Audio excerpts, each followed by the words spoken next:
Hi, everybody. Welcome to the Jimmy Dore Show. We have very interesting guests coming up. I'm going to tell you about him in just a second. He runs a parody account. It's one of the most popular progressive parody sites on all of Twitter, and that was Peter Douche. And if you know anything about Hillary Clinton politics, she has an advisor named Peter Dow, who is a douche.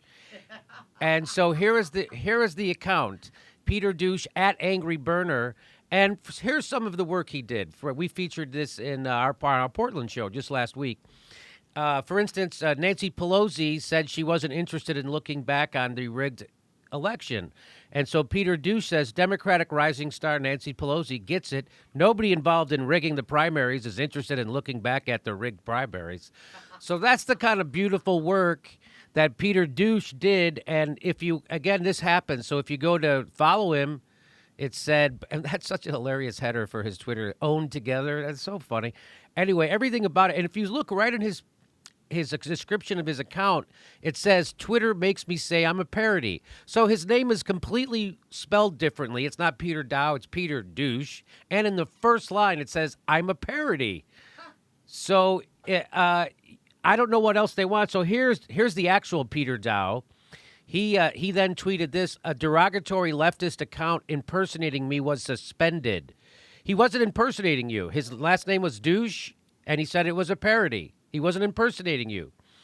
Its followers are more engaged by that, are more enraged by that than a mass shooting in a church. Sick. That's what he actually tweeted. That's an actual. So now you see why he's a douche, right? Because he's somehow using a church. He's hiding behind a church shooting to somehow justify censorship on Twitter. He's hiding behind a church shooting, and that somehow means we should censor a parody account that is hilarious. That makes first of all, thank you, Twitter, for protecting me from satire, because, we can't let that. You're protecting me from my Russian influence. It got me. It got all the Bernie supporters, and it got Donna Brazil too. Donna Brazil fell to Russian propaganda. Thank you, Twitter, for saving me from non-existent propaganda that has nothing to do with my life, and from satire. And here's Katie Helper tweeted out Peter Dow.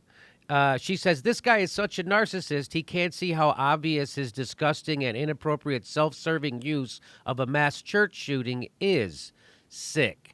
Well, here is Peter Douche, the angry birder who does the parody site. Here he is. Hello, Peter. How are you? Thank you for being on the show. Thank you so much. Hey, thanks, Jimmy. Love you guys. So how did you pick Peter Dow to do this satire on? Well, it was pretty easy. I mean, really, you look at all the guys there gaslighting the DNC and the Democratic establishment, and he was an easy target. I mean, the guy just is relentless. Hillary, he's going to die with Hillary stuff in his tomb with him. Yes. I mean, he's insane. So your parodies were just so funny. Did you know you were always that funny? Because I consider myself to be funny, and I would read your stuff, and it was at another level, completely another level. What do you attribute your ability to do such quality work like this? Ooh, honestly, I had no idea that it would even take off. I started the account as an alternate to my main account to have a venue to go after the DNC without disturbing people that didn't really buy into it yet. I just wanted to focus on the DNC on its own, and this was a way to do that. But then it became obvious that, the more we fight Trump as an awful person, everybody knows he's awful, but the worse he is, the more the DNC is entitled to be shitty and put a terrible candidate up that nobody's going to vote for. And they're going to do it again. So, I just felt like I needed to find a way to get that out. And I didn't know it was going to be funny. I just knew I wanted to use a parody to bring along, to point out real criticisms in a way that people could instantly recognize the hypocrisy of what the DNC and the Democratic Party is doing. So you using satire, it really shows the power of satire, because what you wanted to do was illuminate how effed up these people's thinking was, and how myopic they're being, and how completely self-serving they're being. And what a better way to do it than to pretend you agree with them and or agree with him, and you just start to say things, and it just seemed like it fell right out of you how funny it was. And so thank you for doing that, by the way. Now, you got suspended. Now, were you warned that you would be suspended? Did Twitter say, hey, you have to change your avatar, or you have to say you're a parody, or what did they tell you? Nothing. I mean, the very first day I set my account up, which was December of last year, I wasn't even around in the primaries or anything like that. Back then, they told me I needed to add parody to my account because I had no clue how these things worked. I mean, I'm pretty new to Twitter on the whole anyway. But no, according to their new policy, they're supposed to send you an email on why you're suspended, and they didn't even do that. I just logged in, actually in the middle of tweeting about Sally Albright, one of the other gaslighters on the internet on Twitter, and I couldn't respond to her, and then I was suspended. And until I filed an appeal, I had no reason to know why I was suspended, nothing. And so you filed an appeal? And then, yeah, so I filed an appeal and got back a routine sort of cut and paste email saying you're impersonating, and then the account won't be reinstated. That's it. And that's it. There's no board. There's no arbitration. There's no nothing. It's just Silicon Valley gets to decide who has free speech and who doesn't. That's it, right? Yeah, that's it. And really, I know they're a business. They have a right to do what they want. But if you look at Facebook and Twitter, that's the public forum now. So if you want to discuss ideas with other people or get your viewpoint out, that's it. I mean, there are lots of progressive sites popping up that are similar, and it's great. I support that. But you still need a Twitter and a Facebook, and you have to have your voice there to confront the other ideas and the other beliefs. So no explanation. They just said you're impersonating someone, even though you have a totally different spelling of your name. It's not off by one letter. It's off by like 3 or 4 different letters. Peter Douche is different than Peter Dow. And Douche is a clue. That would be the clue that this isn't a real person, that his last name is Douche and not Dow. So if somebody did I'm Jimmy Douche on Twitter, I don't think you could. I would never imagine in a million years I could stop them, because who knows who that last name is? It's a fucking made-up last name. Right. So now there's been a huge campaign in Twitter in support of you. Did you anticipate that, such a big response? No, I had no idea. I didn't even, I thought, I mean, I knew I had people that followed me, but I had no idea people would be so outraged. And it's nice to see, because we need to stand up for progressive voices on Twitter. Oh, no doubt about it. So, yeah, none of those, I don't think any of those David Brock trolls ever got suspended, right? I don't think Joyanne Reed gets suspended, or Joan Walsh, or anybody when they smear you as a communist, or they smear progressives like Glenn Greenwald and me and Lee Camp as some kind of Russian bot or a shill or a Putin shill or something like that's just right. their reflex today. If you disagree with them, it's just McCarthyism, full speed. And even comedians, which is disgusting, right? Comedians are supposed to be the court jester. And if you're the court jester repeating CIA McCarthyism smears, you're not a court jester anymore. You're just a fucking propagandist, and that's disgusting. So all the comedians out there, whoever sees this, keep that in mind. Keep that in mind. You're not supposed to forward the establishment's talking points, ever. Okay. So Right. Go ahead. Well, I just want to say they literally suspended me the same week that they were giving blue check verified accounts to Nazis. No tells doubt. you where they stand. No doubt. They're literally, I know there's white supremacists, right? There's KKK people. There's literal proclaimed Nazis with a blue check. That's what you're saying. Right. And I think they want to keep that as an enemy for them. If they have an enemy on the right with the Nazis, it's easy for the centrists to say, hey, shut up, we got to fight Nazis. Right. But if they have but if there's someone on their left, they like, oh, we can't. Let's pretend that the only problem is Trump and the Republicans. And don't challenge their views. Yes. They don't challenge the left's views, just challenge the right's views. All right. Well, what do you see?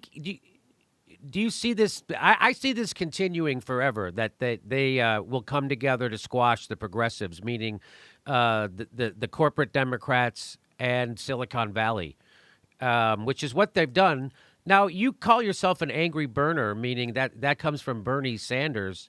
How do you feel about Bernie Sanders right now? I'll lead you into this question. Let me just say how I Okay. feel is that he spent 30 years complaining about a two-party duopoly and how they're both bought. And he would complain that people would come up to him after speeches and say, I like you. You make the most sense, and I would vote for you, except I don't think you're going to win. And he would say, well, if everybody who said that voted for me, I would win. Well, he won. He's a senator. And now he almost won the nomination that was rigged against him. And instead of standing up against that corrupt organization, he's now sheepdogging or sheep herding progressives into that party, which it's obvious, Pat, that they have no use for progressives in that party, and they will cheat them again. They're already denying that they even cheated. Well, Elizabeth Warren completely did a 180 and said, it wasn't rigged. She said it's rigged. Now she said it's not rigged. So they're already doing that, right? So they're already...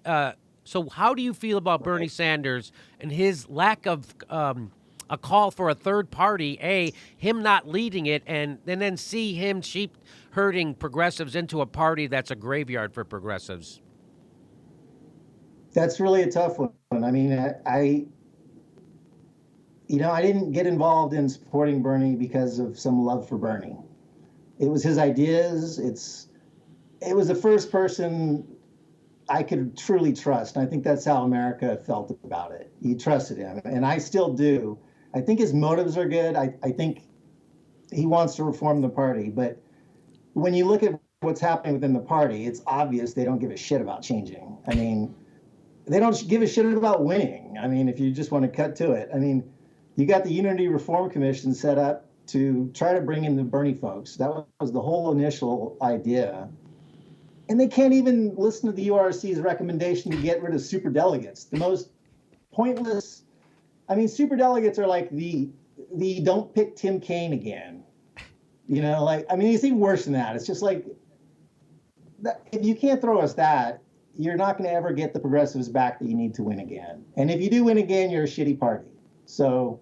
Yeah, I mean, if the Democrats win, I don't know if you noticed what the Democrats have been doing. They've been colluding with the Republicans to ease banking regulations. They colluded with the Republicans to explode the Pentagon budget, $80 billion a year, which could have covered Bernie's free college. It could have paid off Jill Stein's quantitative easing of all the student debt. And by the way, no discussion of any of that. There was no discussion. They just did it. That thing that John Oliver assured us could never happen, it could never happen because he said it with an accent. People think he knows what he's talking about. He fucking doesn't. He comes from a fucking country that has all the stuff that we're trying to fight for right now. But he's here to assure you you can't have the stuff that he has in his own country. He's here to let you know that. So that's what the Democrats are doing. So I agree. People still get mad at me. Hey, lay off the Democrats. No, when we get rid of Trump, we have to have something to replace him with. And if we replace him with Republican light, we're going to get a worse Trump the next time. Do you agree with that? Oh, absolutely. I mean, They think right now that they can run against Trump just like they did last time. And they can't. That's just it. And maybe they can. Maybe they get away with it. Maybe they run someone just a hair shittier than Hillary and they win. Yes.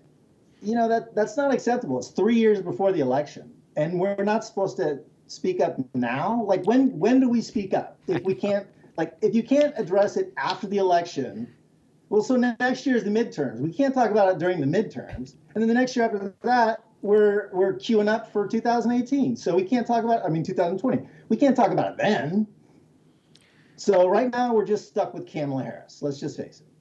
Yeah. That's what they're saying. Yeah. So Bernie Sanders thinks, I'm pretty sure he thinks that he's going to run in the Democratic primary and he's somehow going to unrig the system this time.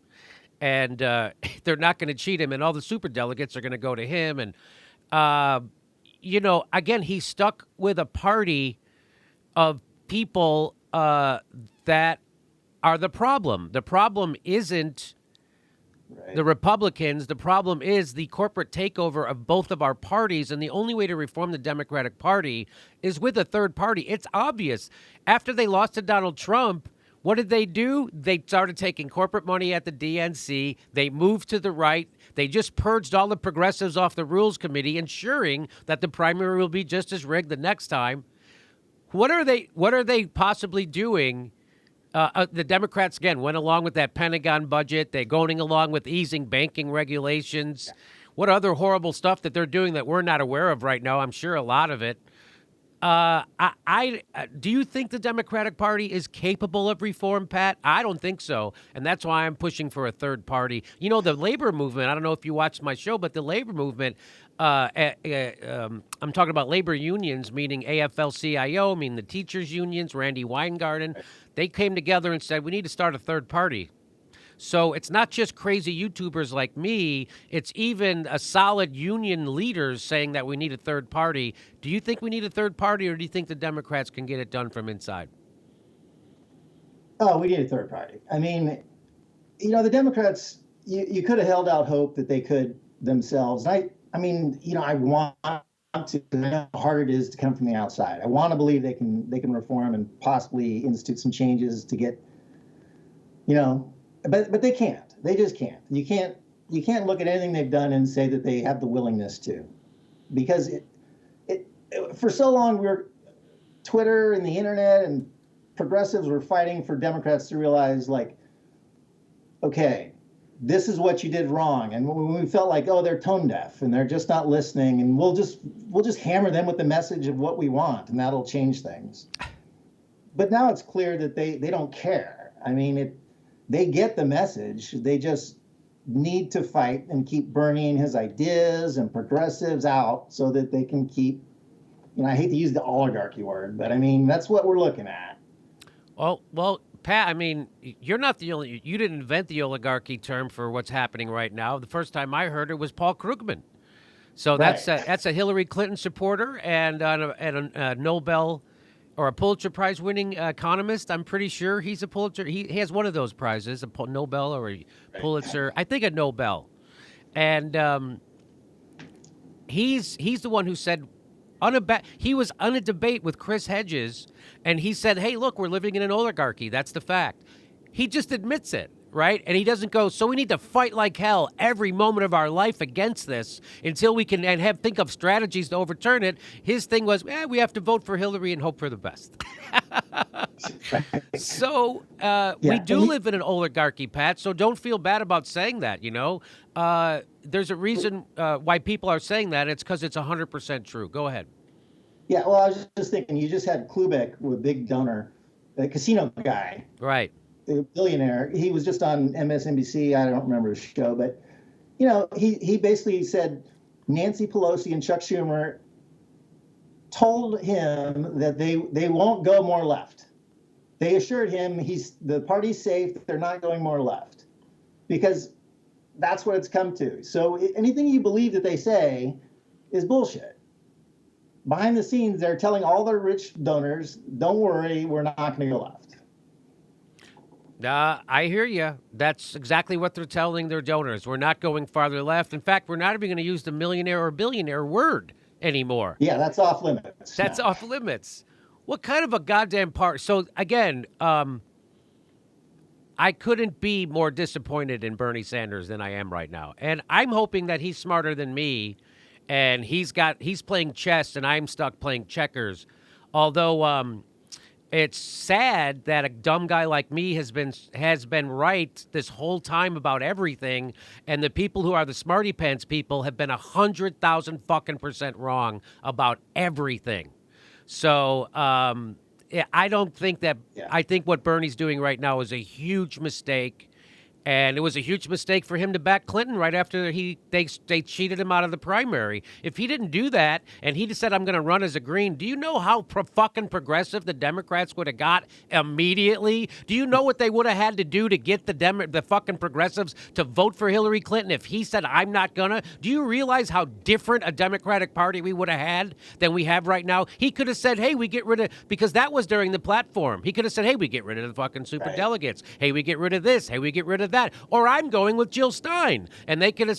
And he had real power. So as soon as he amasses real power, what does he do? He takes all that energy and pushes it towards the Democratic Party, which is a huge mistake. And if he didn't do that, if he would have just did what I said and said, hey, I'm running third party, we'd still have Trump. We would still have Trump, except we'd have a radically different politics in America and a radically different Democratic Party. Radically different. Or Bernie might have won.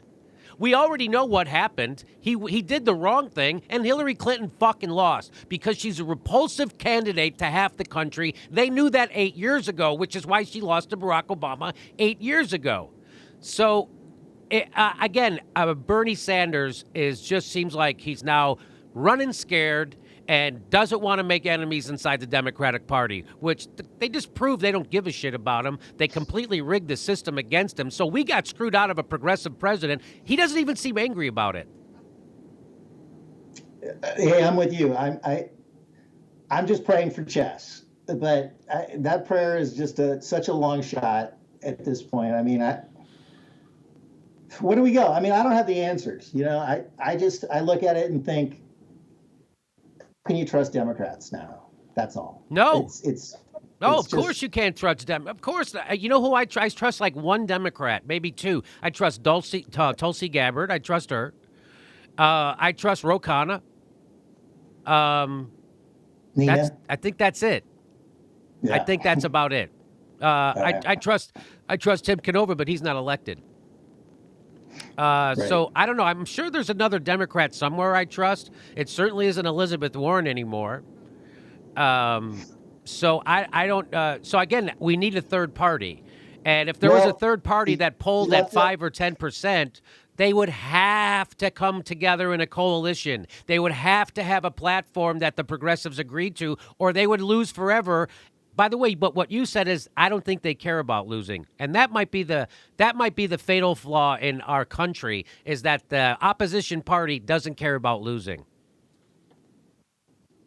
I mean, if you're a donor to the Democratic Party, you just want them not to push things. Yes, that's your big goal. Don't push things.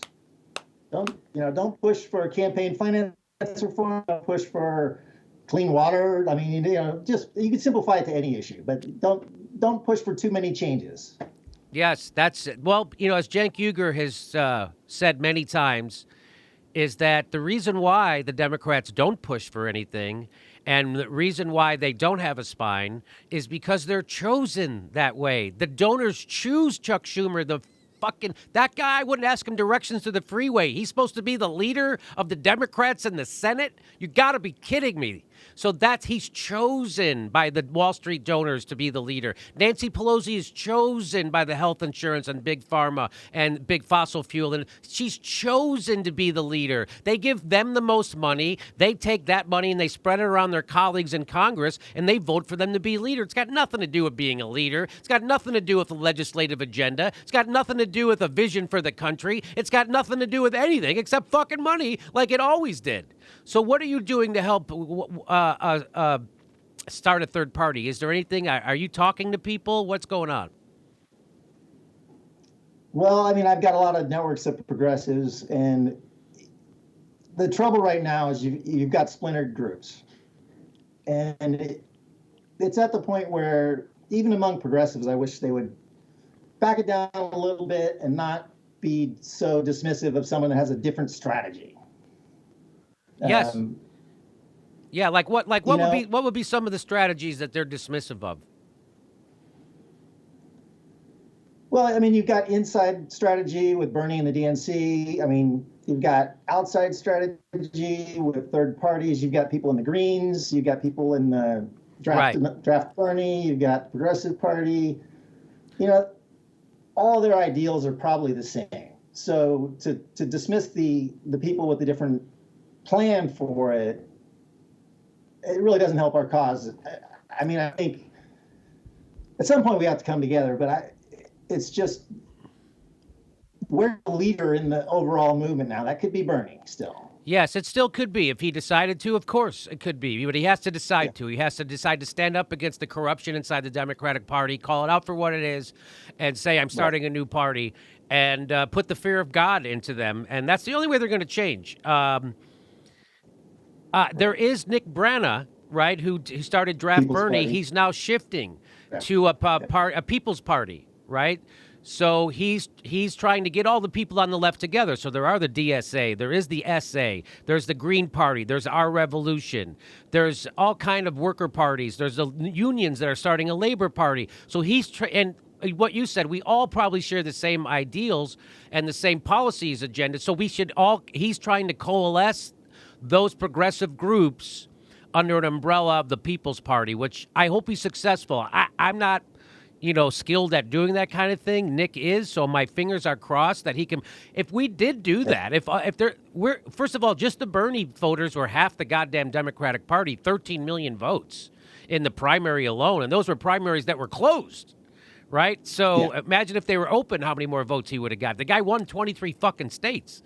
So and then if we just expanded that base out to include the Greens and the Democratic Socialists of America and the Socialist Alternatives and Our Revolution and the unions, Labor Party. I mean, it's by the way, only 7% of the country even calls themselves Democrats. The majority party in America is the Independent Party. So, I mean, it isn't a party, but the biggest group of people are independents, right? So, we really need a third party. So I'm glad you hear it. I hope Nick Branagh can do it, and fingers crossed. Have you heard anything about that? Just as much as you. I mean, honestly, I saw him on your show not that long ago. Okay. Yeah. Okay. Well, listen, Pat. Good luck to you. Are you gonna start another parody account of Peter Douche? I hope you do. Well, so right now what I'm doing is I'm doing the Peter Douche liaison while he's at the embassy, and that's under @SillyRabbit. But I feel a responsibility now to make my platform bigger since they're trying to silence it. Mm-hmm. So I'm going to write on Medium. I mean, I've already been working on a book. Not to plug my book here, I don't really give it, but An Inconvenient Douche. Hopefully out soon. So we'll see. But I'm not going to be quiet. I'm going to be louder. And if they kick this account off, then I've had people already offer me their accounts that have thousands of followers to use. Wow, so that's fantastic. That is great. They're not going to win. Okay, well, we'll be looking for you. It's at what is your new account? At what? It's I used to be Pat the Burner on Twitter. It's at SILEBBIT, Silly Rabbit. That. All right, Pat, thanks for doing your work, and we love it. And thanks for coming on. We'll talk to you soon when you have your book ready. Come on, we'd love to tell people about it. All right, great. I appreciate the show. It's an honor to be here, Jimmy. All right, thanks. Honor to have you on, buddy. Our next live Jimmy Dore show is December 4th in Burbank, California, and November 20th in Hollywood, California. That's a small show, only 50 tickets. December 4th, we have a big show in Burbank, California. There's a link for tickets right underneath.